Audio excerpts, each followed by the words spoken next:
Hello children, welcome to the YouTube channel of Velkin National School, Vasai East.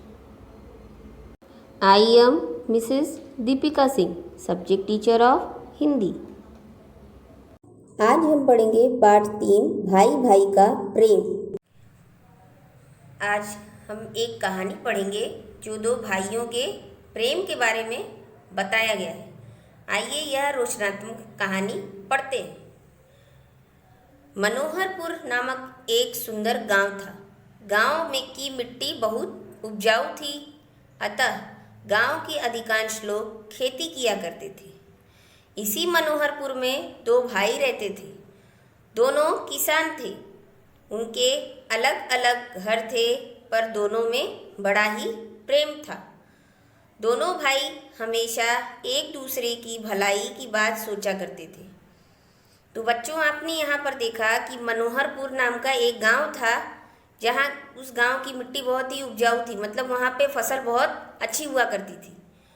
और उस गांव में ज़्यादातर लोग, अधिकांश मतलब होता है ज़्यादातर लोग जो है वहाँ पर खेती किया करते थे। और वहीं पर दो भाई रहते थे। उनके घर अलग अलग थे, लेकिन उनमें बड़ा ही प्रेम था और वो एक दूसरे के बारे में अच्छी बातें सोचा करते थे। इस वर्ष पूरे गांव में फसल अच्छी हुई थी, कटाई हो चुकी थी।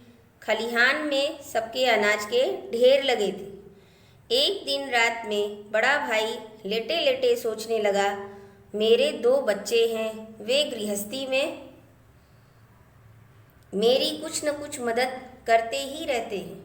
मेरे छोटे भाई के बाल बच्चे नहीं हैं, उसे सारा काम अकेले ही संभालना पड़ता है, इसीलिए मुझे उसकी सहायता करनी चाहिए। यह सोचकर वह उठा और खलिहान में गया। तो बच्चों, आपने देखा कि यहाँ पर कहानी में बताया जा रहा है कि गांव में फसल बहुत अच्छी हुई थी और उसकी कटाई हो चुकी थी और खलिहान में सबके अनाज के ढेर लग गए थे। खलिहान मतलब होता है जहाँ पर अनाज काट कर रखा जाता है।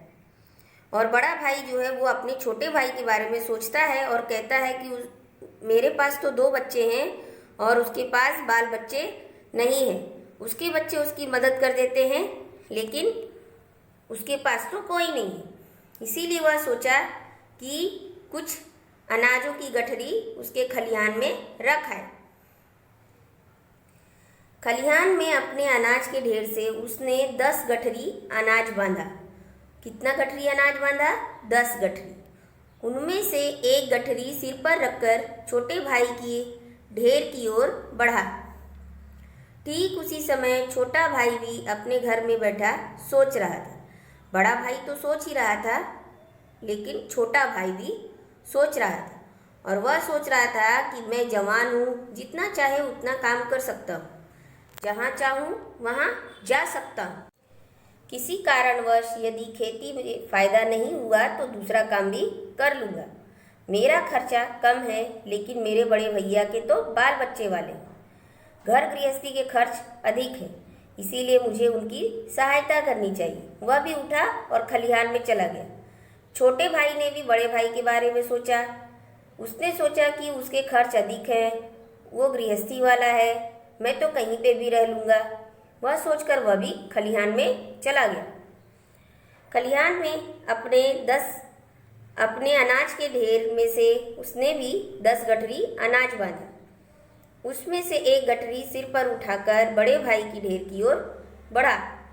उधर जो है बड़ा भाई आ रहा था और इधर से छोटा भाई जा रहा था। अंधेरी रात थी, हाथ भी नहीं दिखाई दे रहा था। इसका मतलब है कि इतनी रात थी कि आप अपने आप को देख भी नहीं सकते थे और दूसरों को भी देख नहीं सकते थे। इस वातावरण में दोनों भाई धीरे धीरे एक दूसरे के अनाज की ढेर की ओर बढ़ रहे थे। अचानक वे एक दूसरे से टकरा गए। दोनों चौंक कर एक साथ बोले, कौन है? दोनों भाइयों ने एक दूसरे को देखा। उनके सिर पर अनाज की गठरियां थी। दोनों समझ गए। बड़े भाई ने कहा, छोटे, तुम्हारी मदद करने वाला कोई भी नहीं है, खेती का सारा काम तुम्हें अकेले संभालना पड़ता है। मैंने सोचा कि तुम्हारे पास अनाज अधिक होगा तो तुम्हारा घर अधिक दिन तक चल सकेगा। इसीलिए मैं खलिहान से अनाज तुम्हारे ढेर में डालने जा रहा था। आप बाल बच्चे वाले हैं। यहाँ पर छोटे बोलता है, भैया आप बाल बच्चे वाले हैं, आपके खर्च अधिक हैं, आपको अधिक मात्रा में अनाज की आवश्यकता होती है। इसीलिए मैं खलिहान से अनाज के ढेर आपके ढेर में डालने जा रहा था। अपनी बात कहते सुनते दोनों भाइयों की आंखें भर आईं। मतलब दोनों ही एक दूसरे को देखकर भाव विभोर हो गए। दोनों रोते हुए एक दूसरे के गले लग गए। दोनों भाइयों की प्रेम की यह कहानी आज भी लोग भाव विभोर होकर सुनते सुनाते हैं। बच्चों, पाठ में आए शब्द युग्म के बारे में जान लेते हैं। पहला शब्द युग्म है अलग अलग, दूसरा है एक दूसरे, तीसरा है बाल बच्चे,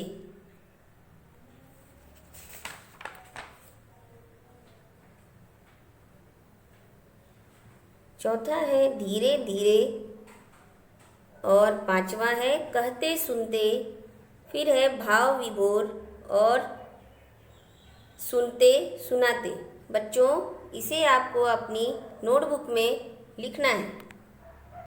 थैंक्स फॉर वॉचिंग।